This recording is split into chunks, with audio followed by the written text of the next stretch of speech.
प्रिय विद्यार्थियों, जय हिंद। मैं रामरतन विश्वकर्मा एक बार फिर आपके समक्ष आज हम शेष बचे हुए उत्पादन लागत और के बारे में चर्चा करेंगे।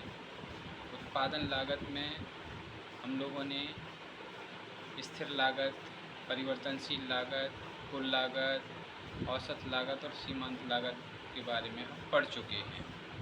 इसमें एक ऑब्जेक्टिव आता है कि औसत लागत और सीमांत लागत का वक्र जो है वो यू आकार का होता है और सीमांत उत्पाद और औसत उत्पाद वक्र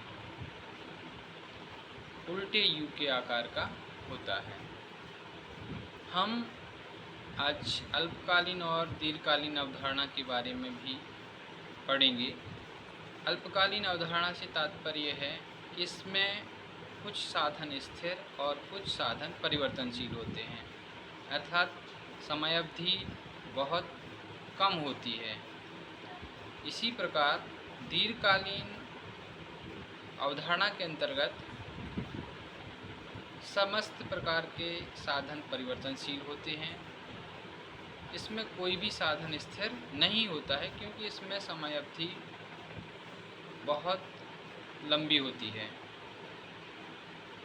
अल्पकालीन अवधारणा का जो सिद्धांत है वो परिवर्तनशील अनुपात का नियम के बारे में हम जानते हैं। परिवर्तनशील अनुपात का जो नियम है उसको हम इस प्रकार से परिभाषित कर सकते हैं कि कुछ साधनों को स्थिर रखकर और एक या दो साधन जब परिवर्तनशील होते हैं तो ऐसी स्थिति में उत्पादन की मात्रा प्रारंभ में बढ़ती है, लेकिन एक बिंदु के पश्चात उत्पादन की मात्रा हमें घटती हुई दर से प्राप्त होती है।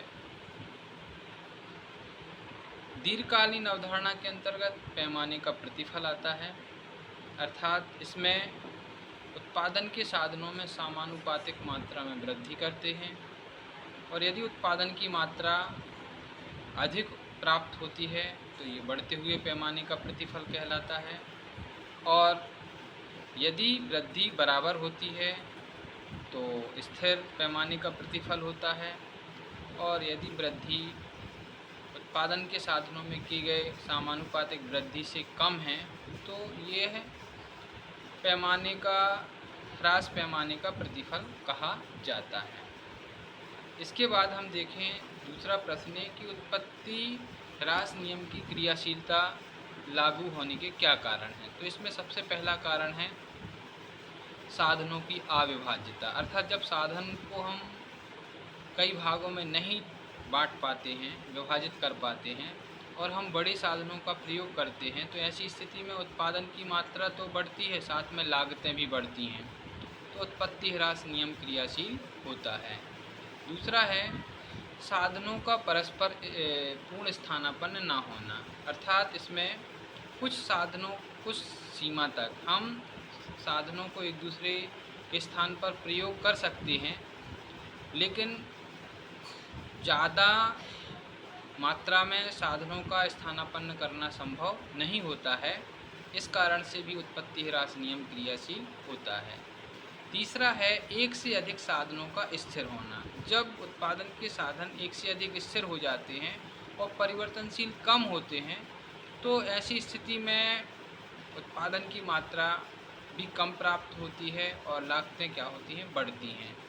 तो ये कुछ बिंदु थे जिनके कारण उत्पत्ति ह्रास नियम क्रियाशील होता है। अब कुछ महत्वपूर्ण चीज़ें जैसे स्थिर लागत कभी शून्य नहीं होती है और एक फर्म का उत्पादन फलन आगत और निर्गत के संबंध को बताता है। उत्पादन के साधन जो हैं वो NCERT के अनुसार 4 हैं। औसत संप्राप्ति के बारे में अगर हम चर्चा करते हैं तो औसत संप्राप्ति का जो बिंदु है वो कुल आगम के में हम मात्रा का भाग देने पर प्राप्त करते हैं। इसमें परिवर्तनशील लागतें शून्य हो सकती हैं और स्थिर लागतों को हम पूरक लागतें भी कहते हैं। आज के वीडियो में इतना ही। जय हिंद, जय भारत।